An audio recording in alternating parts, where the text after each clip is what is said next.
বিবেকটাকে নাড়া দিয়ে আখিরাতের কথা স্মরণ করিয়ে দিয়ে বললেন কুল্লু মান আলাইহা ফান ওয়া ইয়াবকা ওয়াজহু রাব্বিকা যুল জালালি ওয়াল ইকরাম। পড়েন কুল্লু মান আলাইহা ফান ওয়া ইয়াবকা ওয়াজহু রাব্বিকা যুল জালালি ওয়াল ইকরাম ফাবিআইয়ি আলাই রাব্বিকুমা তুকাযযিবান। পড়েন সুবহানাল্লাহ। আল্লাহ বললেন মহাবিশ্বে যা দেখতে পাও সব শেষ হয়ে যাবে, যা দেখা যায় সব ধ্বংস হয়ে যাবে একজন সত্তা ছাড়া। চিল্লায়া বলেন তিনি কে?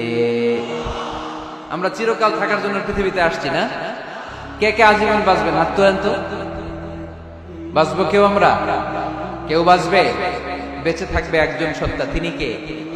তিনি অব্যয়, তিনি অক্ষয়, তার লয় নাই, তার কোনো ক্ষয় নাই, তিনি সদা জাগ্রত, সদা সজাগ, তিনি হচ্ছেন আল্লাহ রাব্বুল ইজ্জত। চিল্লায় কোন ঠিক কিনা?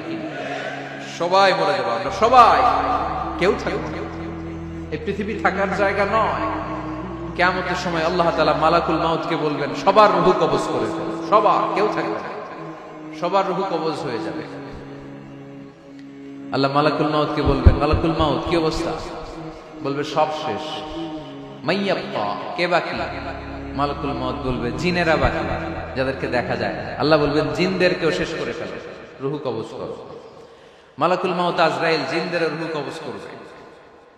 আল্লাহ এবার জিজ্ঞেস করবে ইয়া মালাকুল মাউত আখবিরনি মাইয়াব্বা, এবার বলো আর কে বাকি? মালাকুল মাউত বলবে আল্লাহ মানুষগুলো সব শেষ, জিনগুলাও শেষ, এবার বাকি ইবলিস শয়তান, ইবলিসরেও শেষ করো, ইবলিসও শেষ। আল্লাহ আবার জিজ্ঞেস করবেন ইয়া মালাকুল মাউতি মাইয়াব্বা, আর কে বেঁচে আছে বলো? মালাকুল মাউত বলবে আল্লাহ আপনার কথা অনুযায়ী পৃথিবীর সব মানুষের রূহ কবজ করলাম, সব জিনদের রূহ কবজ করলাম, ইবলিসের রূহ কবজ করলাম, এখন আছে শুধু ফেরেশতারা। আছে কারা? যাও ফেরেশতাদের রূহ কবজ করো, ফেরেশতাদের রূহ কবজ হয়ে যাবে। এবার আল্লাহ জিজ্ঞেস করবেন ইয়া মালাকুল মাউত আখবিরনি মাইয়াব্বা। মালাকুল মাউত বলবে আল্লাহ আপনার কথা মতো ধরে ধরে সব শেষ, ফেরেশতাও শেষ, চারজন ছাড়া। কয়জন ছাড়া? জোরে বলেন কয়জন ছাড়া? ইসরাফিল, জিব্রাইল, মিকাইল, আজরাইল। আল্লাহ এই চারজন আমরা বাকি। আল্লাহ বলবে যাও ইযহাব ইনতালিক ইলা জিবরিল ওয়াকবাদ রূহ